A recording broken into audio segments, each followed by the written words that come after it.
प्रिय ख्रिस्तातील बांधवांनो, अनेक लोक येशूच्या पुनरुत्थानावर विश्वास ठेवत नाहीत, कारण ते फक्त बुद्धीने विचार करतात.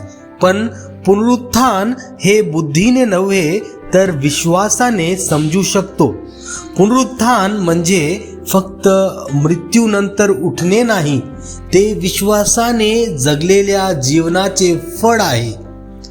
आजच्या सुवार्तेत येशू सांगतात की पुनरुत्थानानंतर आपण देवदूतांसारखे होऊ.